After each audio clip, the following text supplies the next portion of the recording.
Olá, alunos da turma T44 e 46.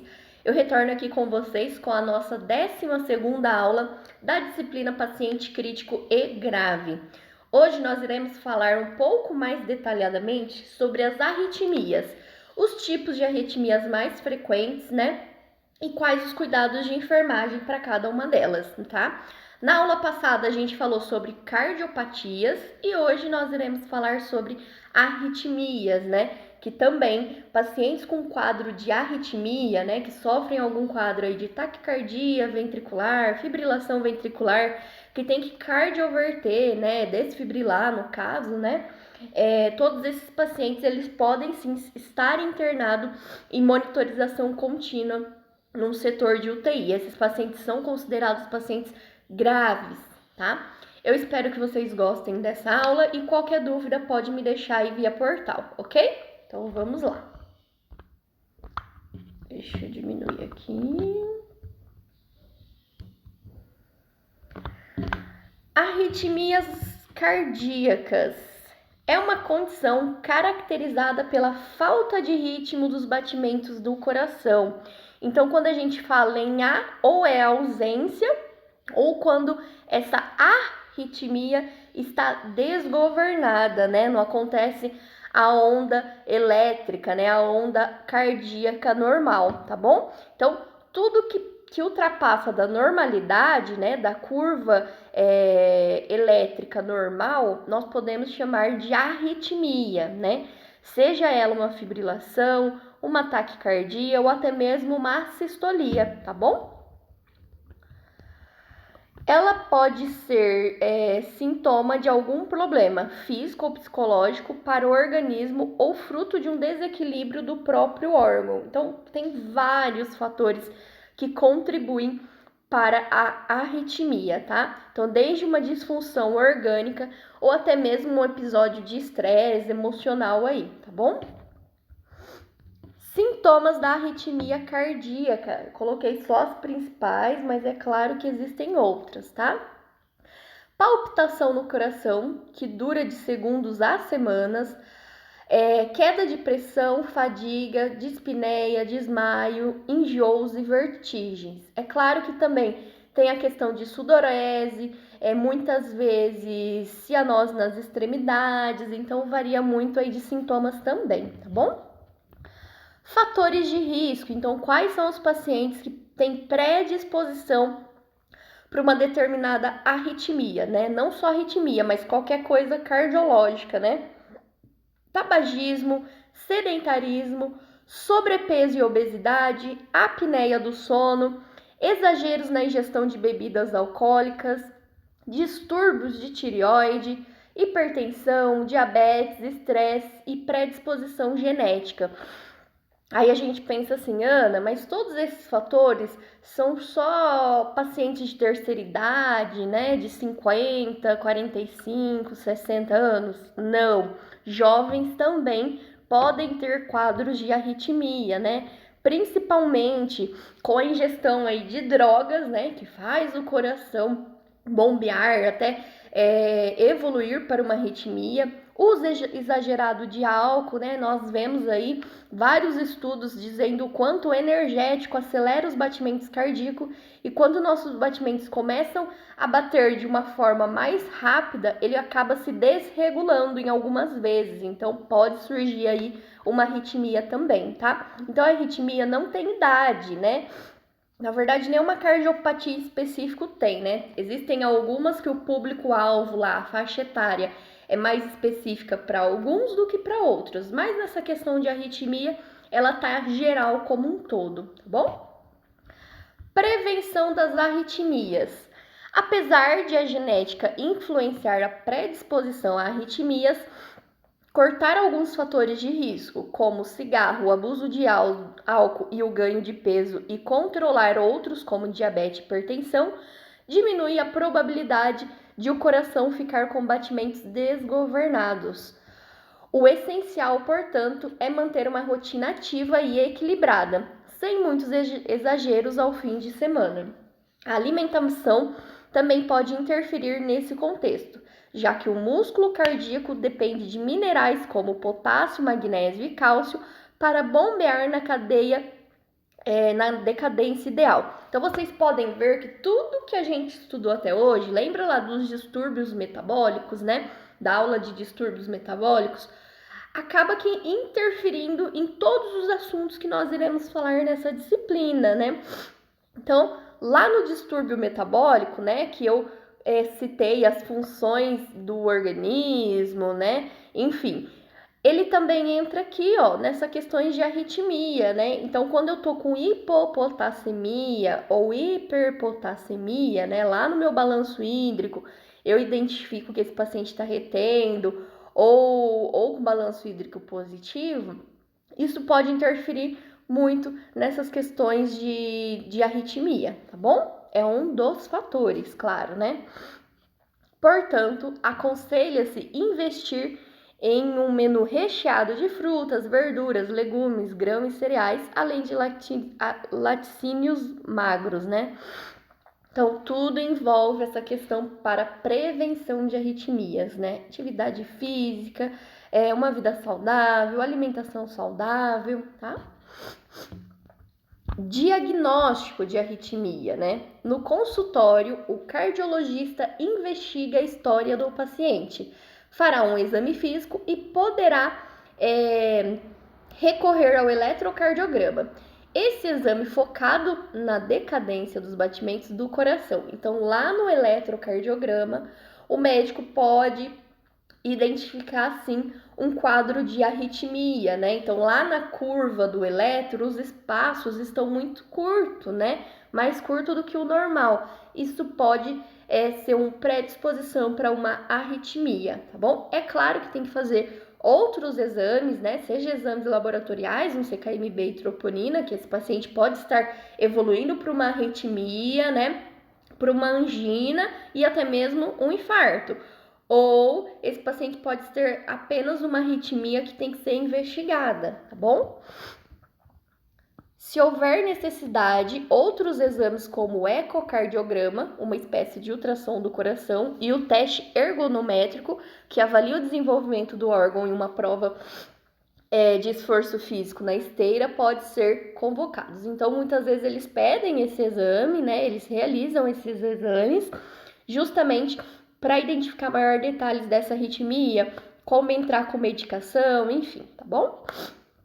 As principais arritmias são taquicardia paroxística supraventricular, taquicardia ventricular, fibrilação arterial, fibrilação ventricular, flutter arterial e as sistolias, né? E agora a gente vai falar sobre cada uma delas, tá? Essas são as principais. Mas é claro que existem outras, tá bom? Taquicardia paroxística supraventricular. Então, vamos descobrir o que é isso, né? Quando a gente fala de supraventricular, é o aumento acima do ventrículo, né? Então, vocês podem ver a curva aí do eletro, ela não está normal, né? Ela tá supra. Quando a gente fala em infra, a curva tá ao contrário, ela tá para baixo, tá bom? Ela tá invertida para baixo, mas na supra ela está elevada. Então, esse paciente pode estar com uma taquicardia ventricular? Pode estar. E aí a curva vai estar ao contrário, ela vai estar abaixo, tá? A taquicardia paroxística supraventricular é uma frequência cardíaca uniforme e rápida de 160 a 120 batimentos por minuto, que começa e termina subitamente e é originada nos tecidos cardíacos alheios aos ventrículos, né? Então, como o próprio nome diz, é ventricular, são dos ventrículos, tá bom? A taquicardia paroxística supraventricular pode ser desencadeada por um batimento cardíaco prematuro, que ativa repentinamente o coração em uma frequência acelerada. Essa ativação recorre e acelerada pode ser causada por diferentes anomalias. Quase sempre ela se apresenta como uma percepção desconfortável de batimentos cardíacos, com a sensação de que o coração está batendo forte ou acelerado. Frequentemente é acompanhado de outros sintomas como fraqueza, desorientação, falta de ar e dor torácica. O tratamento: técnicas e medicamentos para desacelerar a frequência cardíaca ou restabelecimento em um ritmo normal. Às vezes, ablação por radiofrequência. O tratamento de taquicardia paroxística supraventricular não é a desfibrilação, tá bom? Ao contrário da taquicardia ventricular, tá? Então, taquicardia paroxística supraventricular normalmente para diminuir esses batimentos cardíacos acelerados e desordenados, às vezes se usa medicação ou até mesmo algumas manobras, né? Que é uma manobra muito conhecida, que o médico ele faz intenso esforço vagal, né? No externo, né? E essa pressão, ela estimula sensores, né, ao coração, para que esse coração ele volte aí no ritmo e na frequência normal, tá? Não é todos os pacientes que funciona essa manobra, né? Mas a primeira opção de uso acaba sendo ela para os médicos que têm maior conhecimento de utilizá-la, tá bom? Também podemos acontecer aí a questão de ablação. Ela é bem parecida lá com o cateterismo, essa ablação, mas ela é realizada por radiofrequência, né? Então vamos falar aí como é que funciona. A ablação por catéter é geralmente recomendada pelos médicos. Neste procedimento, um catéter inserido no coração aplica frio ou energia a uma frequência específica. Essa energia ou temperatura baixa destrói o tecido que inicia a taquicardia paroxística supraventricular. Então, quase igual um cateterismo, é inserido um catéter lá no coração e ele vai disparar, né? Ao invés de insuflar lá um balão e o stent, na ablação ele dispara ondas de frio, né? É como se fossem ondas de energia, justamente para destruir o tecido que está causando a taquicardia e voltar ao ritmo normal, tá bom? Os medicamentos mais frequentes utilizados são beta-bloqueadores, digoxina, diltiazem, verapamil, propafenona e flecainida. Esses são os mais utilizados aí, né? Mas é claro que varia de conduta médica para conduta médica, tá? Agora a gente vai falar sobre taquicardia ventricular. Como a gente viu lá na aula de desfibrilador, isso é uma arritmia que nós podemos desfibrilar o paciente, tá? Deixei a imagem aí do eletro também de como é essa taquicardia ventricular, né? Então ele tem batimentos acelerados e o ritmo ele não é normal, né? Ele não segue a onda elétrica normal, tá? Então, a taquicardia ventricular é uma arritmia que ocorre em um dos ventrículos do coração. Para entender melhor, o coração é dividido em 4 áreas, denominadas camadas. 2 átrios, que recebem o sangue do corpo, e 2 ventrículos, né, que são mais musculosos. Esses últimos devem empurrar o sangue através dos pulmões, no lado direito, e através do corpo todo do lado esquerdo. As arritmias ventriculares são aquelas que nascem nos ventrículos. Cada batimento nascido no ventrículo é chamado extrasístole ventricular.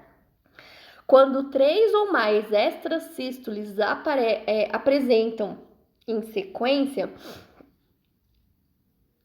com frequência maior de 100 batimentos por minuto, chama-se taquicardia ventricular. Então, basicamente, os átrios recebem lá a quantidade sanguínea e os ventrículos, eles expelem esse sangue já processado, né? Então, entra sangue, sai sangue. Caso eu tenha alguma desordem por algum motivo, né? Algum esforço físico, alguma dor torácica, nessa válvula, né? Na hora dela mandar o fluxo, o bombeamento sanguíneo, que acaba sendo o batimento cardíaco, ela vai desordenada, né? Esse ventrículo manda uma onda desordenada. Então, se eu tenho a sequência de 2 ou mais desordens cardíacas, o paciente pode entrar em uma taquicardia ventricular, tá bom? Porque ela acontece lá no ventrículo, tá? Os tipos, então. A taquicardia ventricular pode ter tipos variados, né? Ela pode ser monomórficas, quando apresenta origem no mesmo lugar do ventrículo. Então, lá no ventrículo, dos bombeios ali, ele está falho, tá? Polimórfica, quando tem várias origens. Instável, quando fazem a pressão cair muito, colocando o risco imediato de vida do paciente. E estável, quando não altera a pressão arterial, o nível de consciência ou falta de ar, mas mesmo assim causa uma taquicardia ventricular, tá bom? O paciente pode não sentir nada, mas ele está com o ritmo alterado, fazendo essa taquicardia ventricular. As causas, né? A taquicardia ventricular, ela pode ocorrer em decorrência, de alguma lesão do miocárdio, seja ela discreta ou evidente. Um episódio prévio de miocardite, que é a inflamação do miocárdio, né? Um infarto agudo do miocárdio ou cardiopatia alcoólica, doenças de Chagas e outras doenças que causam taquicardias que são genéticas, como a síndrome de Brugada, ou na miocardiopatia hipertrófica, ou então não tem causa identificável, né? Então, essa taquicardia, ela pode sim, eu já vi aí paciente de 18 anos com uma taquicardia ventricular, né? Então, teve essa desordem, né? No caso dele, era assim, genético, o paciente já tinha histórico familiar de taquicardia, né? Mas não só isso, pode existir outros fatores predispositivos para desencadear aí uma taquicardia ventricular, tá? Taquicardias ventriculares são mais comuns em corações que sofrem alguma alteração estrutural, doenças que causaram dano ao músculo ou cirurgia cardíaca prévia. Muitos pacientes que passam por cirurgia cardíaca, eles tomam aí, ao longo do tempo, várias medicações cardiológicas, né? Justamente para evitar esses tipos de arritmia, tá? Os fatores de risco são semelhantes aos que causam infarto, insuficiência cardíaca e doença vascular cardíaca. Outros causadores são uso de estimulantes, alguns tipos de distrofia muscular, amiloidose, sarcoidose, doença de Chagas. Tem estudos aí já comprovado que a doença de Chagas ela pode causar arritmia. Lembra do parasita lá, né? Que às vezes é muito encontrado na cana, né? Então ela pode causar a doença de Chagas e elevar aí até mesmo a uma taquicardia, algum tipo de arritmia, né? Sinais e sintomas da taquicardia ventricular. Os principais são síncope, o paciente pode sofrer um desmaio, o coração está batendo tão acelerado, né? Que ele pode desmaiar, ou uma pré-síncope, né? Ter aquela sensação de desmaio, né? Ou uma morte súbita, né? Esse paciente pode ter uma parada cardiorrespiratória, tá? O sintoma que mais chama atenção é aquele que sugere que o fluxo para o cérebro seja reduzido. Assim, a síncope, os desmaios, né? Os pré-síncopes, angina em especial, quando acompanhados por palpitação ou aceleração do coração, sugerem que a arritmia pode ser rápida demais para o coração aguentar. Então, esse paciente pode sofrer uma parada cardiorrespiratória, tá? E isso coloca a pessoa em risco de vida. Diagnóstico de taquicardia ventricular. As taquicardias ventriculares podem ser observadas em exames que documentam o ritmo elétrico do coração, sendo elas o eletrocardiograma, né? Que registra o ritmo do coração naquele momento, se a pessoa estiver com arritmias nos 30 segundos, onde é feito o exame, é perfeito para o diagnóstico. Então, lá no eletrocardiograma, em 30 segundos, é possível observar as ondas cardíacas, né? Se essas ondas cardíacas estiverem muito discrepantes, irregulares, aceleradas, esse paciente está diagnosticado com uma taquicardia, tá? Aí o médico precisa identificar se é ventricular ou supraventricular, tá bom? Diagnóstico de taquicardia ventricular. Então, além do eletro, também pode ser utilizado o Holter, né? O que seria esse Holter? Ele também é bem semelhante com o eletrocardiograma. Ele é feito por um aparelho que a pessoa carrega e aí vai monitorar esse paciente por determinado tempo. Então, não sei se vocês já perceberam, muitas pessoas, eles andam com tipo um porta-celular ou no braço ou na cintura, e esse Holter, ele vai monitorar a frequência, a taquicardia desse paciente, né? É claro que essa opção de tratamento são para pacientes que têm taquicardia mínima, né? Então, se ele passou lá no consultório médico, o médico optou por esse diagnóstico, né, para saber no pico da manhã o paciente tem maior variação de onda, no pico da noite, enfim. Aí é o médico que vai escolher determinado diagnóstico, né, determinada metodologia para diagnosticar essa taquicardia. Então, basicamente é um aparelho, né, que a pessoa carrega como se fosse celular sem fio conectados no corpo. O tempo de registro pode durar de 24 e até 7 dias. No final do exame, as arritmias são quantificadas, né? Então, como eu falei para vocês, no período da noite é o que o paciente tem maior índice de arritmias, no final da tarde, enfim, tá? É muito importante que a pessoa anote o que fez durante o período de monitorização para quando laudar o exame correlacionar com o que a pessoa estiver sentindo.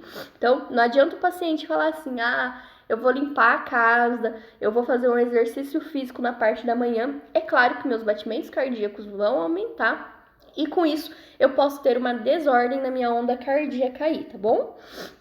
As taquicardias ventriculares podem ser observadas em exames que documentam o ritmo elétrico do coração. Então, além do eletro, do Holter, nós temos o ecocardiograma, né? Ele funciona como se fosse aí um ultrassom do coração, tá bom?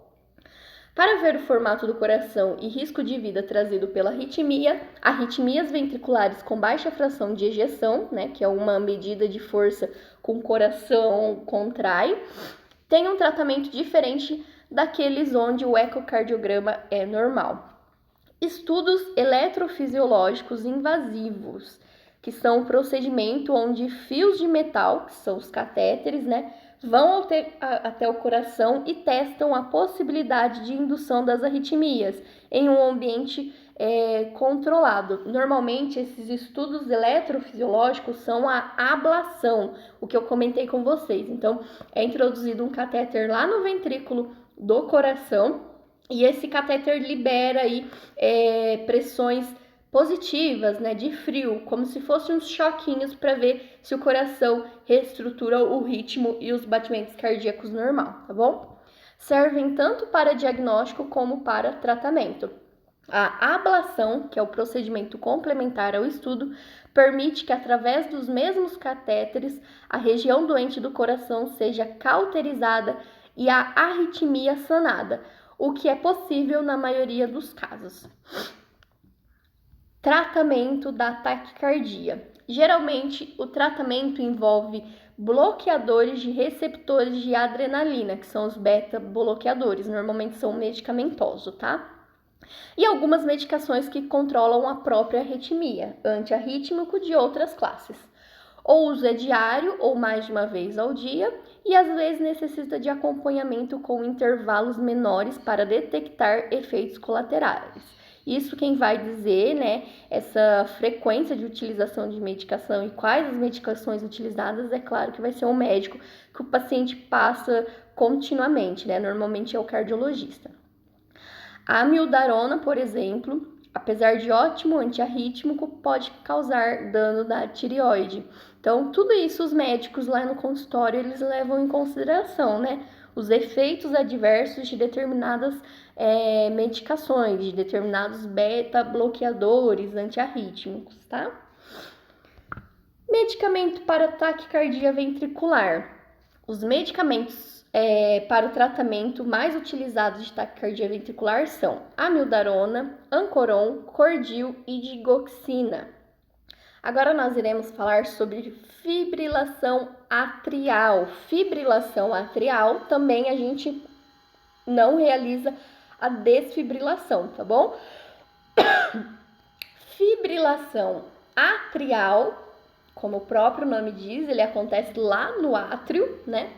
É o ritmo atrial irregular e rápido. Os sintomas incluem palpitação e, às vezes, frequência, intolerância a esforço, dispneia e pré-síncope. Geralmente, a formação de trombos atriais, acarretando risco significativo de acidente de AVE, né, que é acidente cerebral aí, né, embólico.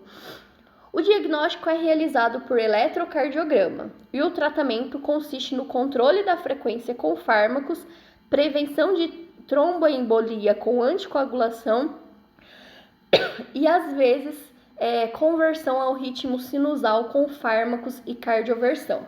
Então, né, como ela acontece lá no átrio, o átrio recebe esse sangue, como o coração pode estar em fibrilação, no momento que esse sangue, né, entra ali no átrio, pode ser que aconteça um trombo, né? Lembra quando numa aula eu comentei aí sobre trombose pulmonar, trombose venosa? Então pode acontecer a formação de um êmbolo, de um trombo, no momento em que ele passa ali naquele átrio, justamente porque a frequência cardíaca, né, a frequência elétrica do coração está irregular. E esse trombo pode sim subir e acabar decorrendo aí de um AVC, tá bom?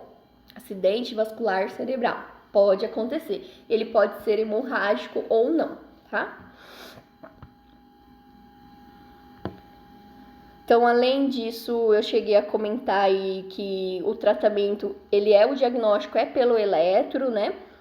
E o tratamento, ele pode ser tanto farmacológico como cardioversão. Lembrando que fibrilação atrial não é desfibrilação, é cardioversão. Então, lá na onda R, tem-se o choquinho aí, cardioverte o paciente, tá bom?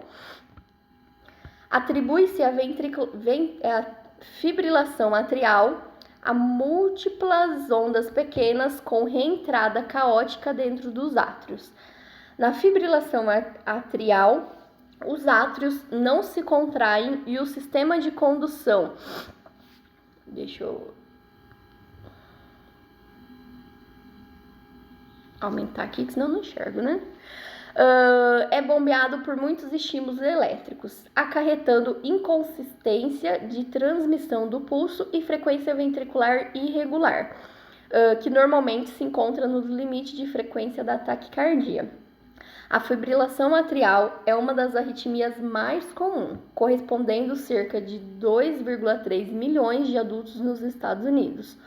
Homens e brancos têm maior probabilidade de desenvolvê-la do que mulheres e negros. Isso são estudos científicos, tá? Que nos relatam essas informações aí. A prevalência aumenta com a idade, uma vez que compete quase 10% dos indivíduos com maior de 80 anos.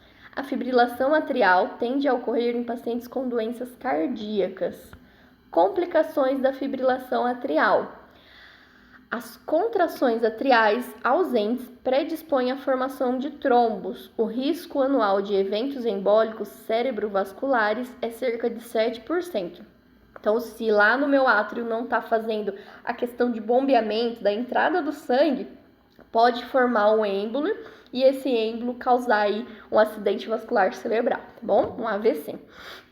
O risco de acidente vascular cerebral é maior em pacientes idosos e em pacientes com doenças reumáticas valvar, hipertireoidismo, hipertensão diabética, disfunção sistêmica ventricular esquerda ou eventos tromboembolíticos anteriores. Embolias sistêmicas também podem causar disfunções ou necrose em outros órgãos, como por exemplo no coração, no rim, no trato gastrointestinal, entre outros, tá? A fibrilação atrial também pode prejudicar o débito cardíaco. Perda da contrição atrial pode diminuir o débito cardíaco em cerca de 10% na frequência cardíaca normal. Essas diminuições geralmente é bem tolerada, exceto quando a frequência ventricular torna-se muito rápida, que é maior que 140 batimentos por minuto, ou quando os pacientes já têm débito cardíaco limítrofe ou muito baixo. Neste caso, pode haver insuficiência cardíaca.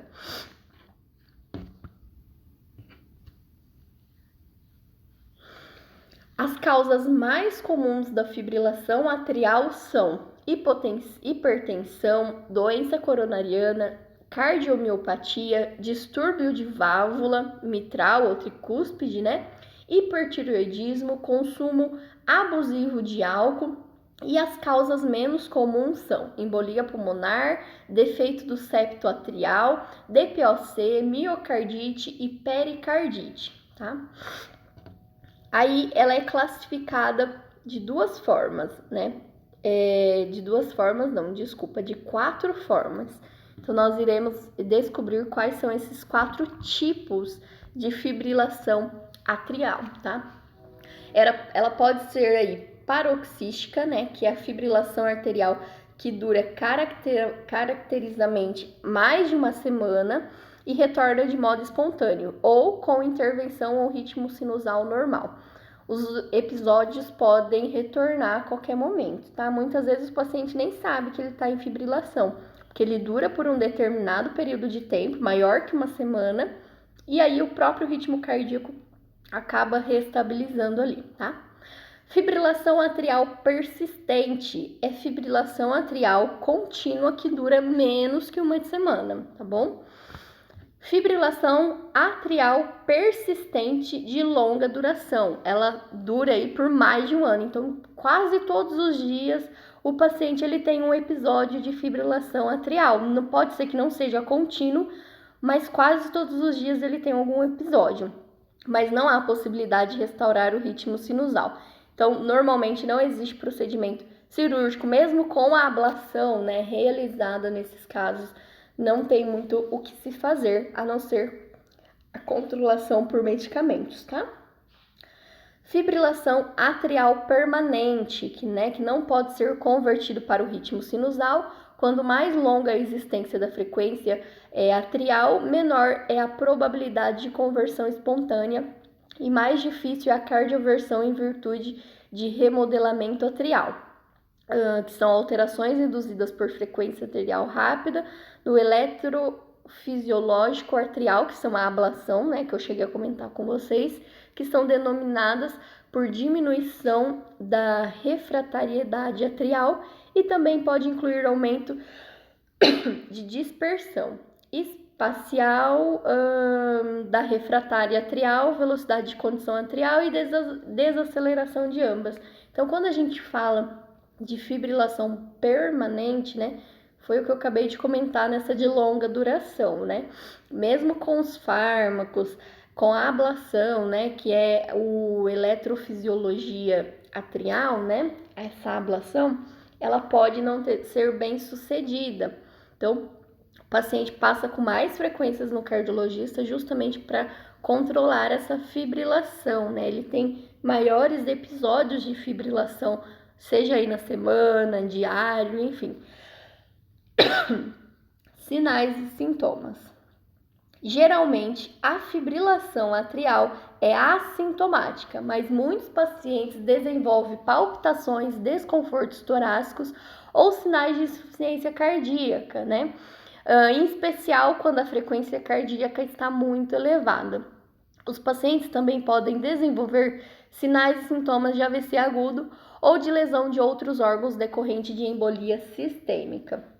Então, quando aí a gente fala, nossa, o paciente vai ficar com uma fibrilação por uma semana, por um ano, mas muitas vezes esse paciente não sentem, né? A não ser que a frequência esteja realmente muito alterada e ele pode sentir essas palpitações, essas dispneia, tá? Mas na maioria dos casos, quando a gente fala de fibrilação atrial, os pacientes são assintomáticos, tá?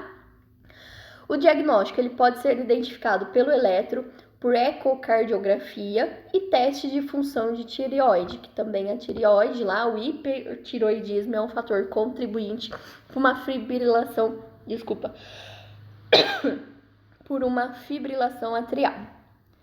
O tratamento, o controle da frequência com fármacos ou ablação de AV do nódulo, algumas vezes o controle do ritmo com cardioversão sincronizada, fármacos ou ablação e a prevenção de tromboembolismo. Então, esses pacientes eles vão tomar anticoagulante, vão tomar antiarrítmico, pode acontecer de ter que se solicitar uma ablação, tá bom? Agora nós iremos falar sobre fibrilação ventricular. A fibrilação ventricular é uma série potencialmente fatal de contrações descoordenadas, ineficientes e muito rápidas nos ventrículos. Esse sim pode causar uma parada cardiorrespiratória. E lembrando, taquicardia ventricular e fibrilação ventricular é necessário desfibrilar esse paciente, tá bom? A fibrilação ventricular causa perda de consciência em poucos segundos e morte em seguida. Então, o paciente pode ter uma parada cardiorrespiratória. O eletrocardiograma pode ajudar a determinar se a causa da parada cardíaca é uma fibrilação ventricular. A reanimação cardiopulmonar deve ser iniciada em poucos minutos e em seguida por desfibrilação, aplicação de choque no tórax para restaurar o ritmo cardíaco normal. Quando ocorre fibrilação ventricular, os ventrículos vibram em vez de contraírem de forma ordenada.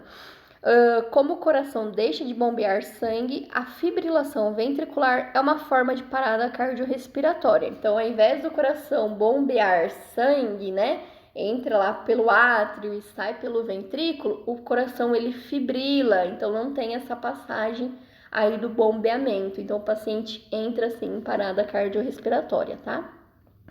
Esse quadro clínico é fatal se não for tratada imediatamente. As principais causas de fibrilação ventricular. As causas mais frequentes de fibrilação ventricular é uma cardiopatia, em especial quando o músculo cardíaco recebe fluxo sanguíneo anormal, devido a uma doença arterial coronariana, como ocorre durante um ataque cardíaco, né? Que inclui insuficiência cardíaca, cardiomiopatia, choque elétrico, afogamento, entre outros. Os sintomas, os principais sintomas, ela provoca perda de consciência em questão de segundo, porque não tá tendo bombeamento de sangue, né? Então é como se todo o resto, os órgãos aí acabam parando de receber esse fluxo, né? Esse bombeamento sanguíneo. Se não for tratada, a pessoa geralmente apresenta crises convulsivas breves, torna-se fraca e a perda da capacidade de resposta. Após 5 minutos, ocorrem lesões cerebrais irreversíveis, porque o cérebro deixa de receber oxigênio, o que é rapidamente provocado a morte. Então, quando o paciente está em fibrilação, ele está em parada cardiorrespiratória e é necessário aí realizar toda a manobra de ressuscitação cardiopulmonar, tá? Diagnóstico, né? Como é identificada essa fibrilação ventricular? Pode ser por eletrocardiograma ou até por uma parada cardiorrespiratória, né? Que é diagnosticada quando a pessoa desmaia subitamente, torna-se extremamente pálida, interrompe a respiração, não apresenta pulso, pressão arterial ou batimentos cardíacos detectáveis, e uma fibrilação ventricular é diagnosticada como uma causa de parada cardiorrespiratória, tá? O tratamento, reanimação cardiopulmonar, então são as massagens cardíacas, né?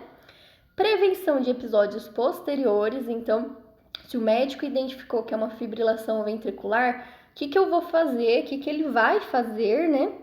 Solicitar para que o ritmo cardíaco não fique fibrilando.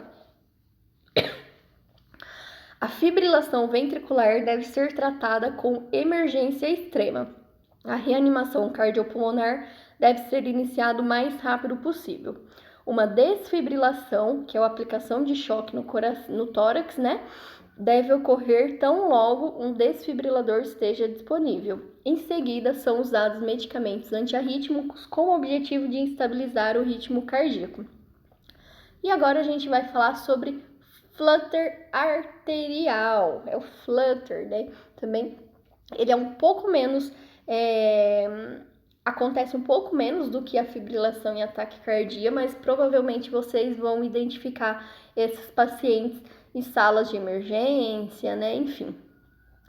Flutter atrial é um ritmo atrial rápido e regular decorrente de circuito reentrante atrial. Os sintomas incluem palpitações e às vezes fraqueza, intolerância a esforços de espinéia e pré-síncope. Pode ocorrer formação de trombos atrial e embolia. O diagnóstico é realizar o eletrocardiograma. O tratamento inclui o controle da frequência com fármacos, prevenção de tromboembolismo com anticoagulante e geralmente conversão ao ritmo sinusal com fármacos, cardioversão ou ablação de substrato de flutter atrial. Diferente da fibrilação, o flutter ele também tem as ondas irregulares, tá?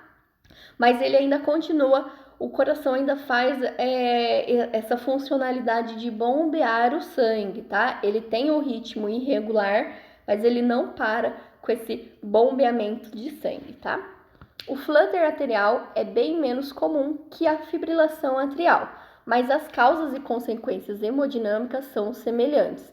Muitos pacientes com flutter atrial também têm períodos de fibrilação arterial. O flutter arterial típico é consequência de um grande circuito reentrante envolvendo quase todo o átrio direito. Os átrios despolarizam-se e a frequência de 250 a 350 por minuto, como é no nódo sinusal, né, do átrio ventricular, em geral não pode conduzir a essa frequência. Caracteristicamente, metade dos impulsos conseguem atravessar, resultando a frequência ventricular regular de 150 batimentos por minuto. Então, o coração ele não deixa de bater, tá? Ele só tem aí ondas elétricas irregulares, então a frequência dele, a curva, né, elétrica, ela não acontece adequadamente, então ele tem movimentos irregulares, mas ele não deixa de acontecer, tá bom? Às vezes, o bloqueio varia no momento a momento, acarretando um ritmo ventricular irregular. Com menos frequência, pode existir bloqueios físicos. Sinais e sintomas. Os sintomas de flutter arterial dependem principalmente da frequência ventricular e da natureza de qualquer cardiopatia de base. Se a frequência ventricular for menor que 120 e regular, existe a probabilidade dos sintomas serem escassos e inexistentes. Então, esse tipo de arritmia, o paciente também pode ser assintomático em alguns casos, tá bom?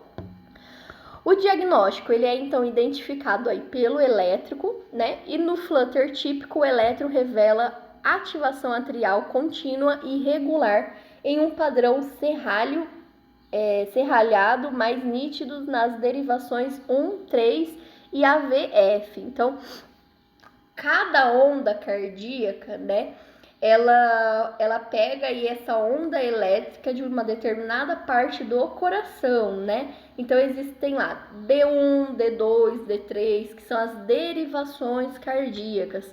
Então, quando se tem flutter arterial, ela tem alteração na derivação 2, derivação 3 e no AVF, tá? Que também é uma área derivada aí de ondas elétricas cardíacas. Tudo isso é identificado lá no eletro, tá bom?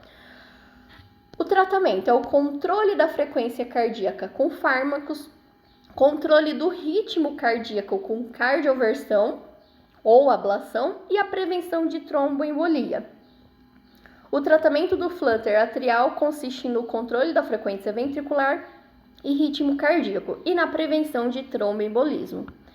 E aí agora nós iremos falar sobre assistolia, né? Paciente que está em parada cardiorrespiratória, né? Ele pode evoluir para uma assistolia, né? Que é a ausência de ritmos cardíacos, né? Isso provavelmente o paciente está em óbito, né? Posso tentar fazer uma massagem cardíaca ali para restabilizar aí para tentar, né, restabilizar essa atividade elétrica, né, para mandar oxigênio para os demais órgãos? Pode, né, mas às vezes só isso não é eficaz, tá bom? A sistolia é uma ausência total de ritmo cardíaco. Quando o coração está em assistolia, ele parou de bombear ou a atividade elétrica está decorrendo em um nível tão baixo que não pode ser detectado em um eletrocardiografo. O coração pode tornar-se assistolia por uma série de razões diferentes. Danos ou doenças no coração pode fazer com que ele pare de bater porque as células do coração ficam danificadas. Por exemplo, assim como overdose de drogas, privação de oxigênio e um pico dos níveis de potássio podem causar aí, elevar a assistolia, tá? Em um monitor cardíaco, o ritmo assintólico parece uma linha reta, em oposição às linhas irregulares associadas à atividade elétrica do coração. Então, deixei aí um elétron, não sei se vocês conseguem identificar. Tá vendo que ele está por derivações? Lembra que eu comentei que as ondas cardíacas lá no eletrocardiograma, ele aparece em derivações. Então, D1, D2, D3, AVF, AVL, né? Do lado direito, do lado esquerdo. Aí, quando se trata de assistolia, essas ondas elétricas, que deveriam ser a onda normal elétrica, ela aparece em formato de linha reta ou irregular, tá bom? O tratamento. Medicamentos como epinefrina, vasopressina e atropina podem ser injetados e compressões torácicas são usadas para forçar o sangue através do sistema circulatório. A principal preocupação com a assistolia é que quanto mais tempo o coração não bater, mais o cérebro fica privado de oxigênio. Mesmo com compressões torácicas ou massagem cardíaca, não chega sangue suficiente ao cérebro. A cessação da atividade cardíaca por mais de 15 minutos é geralmente considerado um sinal de que o paciente está verdadeiramente em óbito, porque mesmo que o coração possa ser reiniciado nesse tempo, o cérebro ficará muito danificado, pois vai faltar a taxa de oxigênio adequada, tá bom? No entanto, todas as medidas são tomadas para reviver o paciente, que até o momento não tem retorno. Resumidamente, a sistolia é quando não há atividade elétrica cardíaca presente e o coração não tem mais se contraindo ou bombeando sangue para todo o corpo. Agora, resumidamente, falando aí todas essas arritmias que a gente acabou de identificar, os principais cuidados de enfermagem. Nós precisamos ter um acesso calibroso nesse paciente, independente de qual arritmia for, porque como a gente viu aí, muitas podem evoluir para uma parada cardiorrespiratória, né? O paciente, às vezes, ele vai estar em uso de catéter de O2, a gente tem que colocar aí adequadamente esse catéter, ligar o O2 conforme a prescrição e solicitação médica, tá? Nós precisamos monitorar esse paciente, né? Então, colocar os eletrodos, né? Instalar o monitor, o multiparâmetro, né? Verificar os sinais vitais desse paciente constantemente, porque ele se enquadra num paciente crítico, né? Eu não posso aí deixar ver os sinais vitais dele daqui meia hora, daqui uma hora, não, pelo contrário, eu preciso estar verificando esses sinais vitais continuamente. Às vezes o próprio equipamento de multiparâmetro já realiza isso, né? Que é a aferição de pressão, os batimentos cardíacos, tá? Qualquer alteração de nível de consciência, sudorese, queixa do paciente de precordialgia, nós devemos comunicar à equipe, né? A equipe de saúde, seja o médico, o enfermeiro, tá bom? E claro que, dependendo de algumas arritmias que evoluem para parada cardiorrespiratória, nós temos que fazer todo o suporte avançado de vida, né? A massagem, a ventilação por AMBU, seja a instalação do ventilador mecânico, né? Realização de medicação, enfim, tá bom? Pessoal, espero que vocês tenham gostado dessa aula. Qualquer dúvida pode me deixar via portal. E só lembrando aí que no dia 18 nós teremos aí a nossa segunda aula online, tá bom? Beijo para vocês e até mais!